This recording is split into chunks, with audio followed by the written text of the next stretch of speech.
Alhamdulillahi Rabbil Alameen wa salatu wa salamu ala Sayyidina Muhammad. My name is Aisha Wangare Kaminju. I was born in Kenya. I embraced Islam 10 years ago after really a struggle in life, after searching for so long. Prior to becoming a Muslim, I was a flight attendant. Since I had it all, I was sitting on top of the world, like they say. I was a flight attendant, successful, earning any money that I would have wanted. I could have bought anything in any shop in Milan, Paris, Rodeo Drive.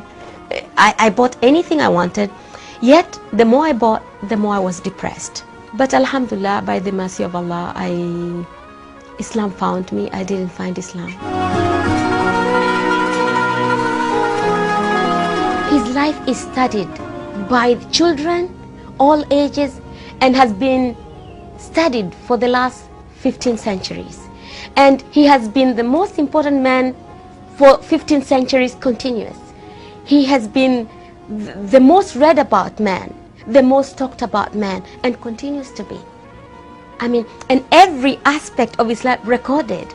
We don't have to struggle to find out how he lived, how he ate, how he sat, how he talked.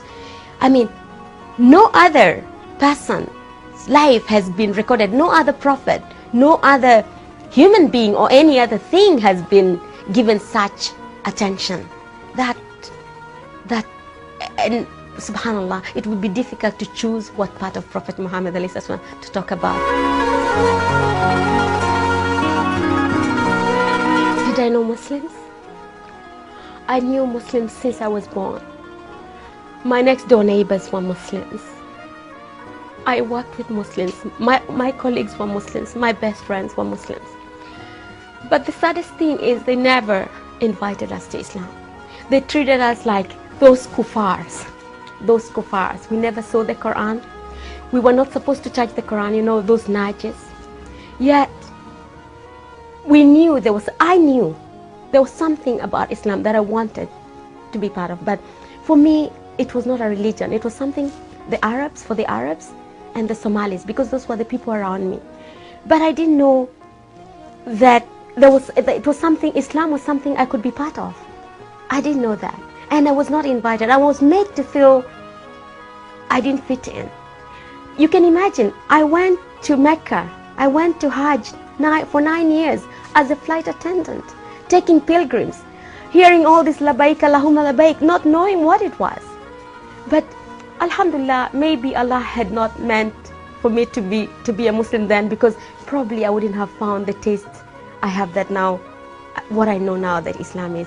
But it's very sad that Muslims can have this treasure of Islam and not pass it on.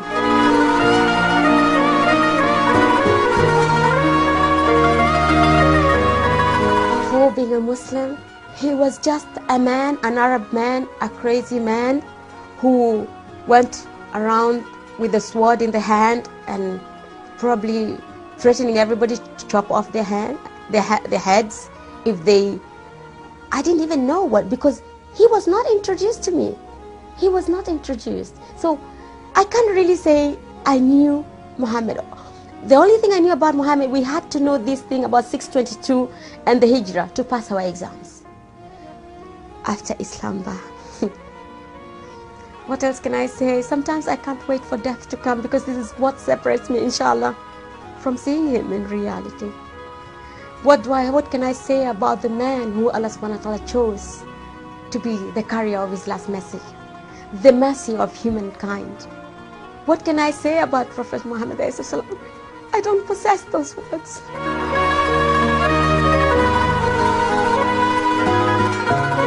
It's not too late. It's not too late just to open their eyes, to look at the world, to look at Islam is the hot topic. Take the advantage and give the message. Deliver the message. We have to deliver the message بالفعل, by actions, because we don't have a lot of time. And how can anyone hope to have the intercession, the intercession of Prophet Muhammad when he ignored him in dunya? We really can hope that on on Yom Al-Qiyamah we will be able to walk with him in the Sirat when we did nothing for him in dunya? It's very simple mathematics. If you love somebody, you follow him and you work for him. What do you do for your lover? What do you do for your lover?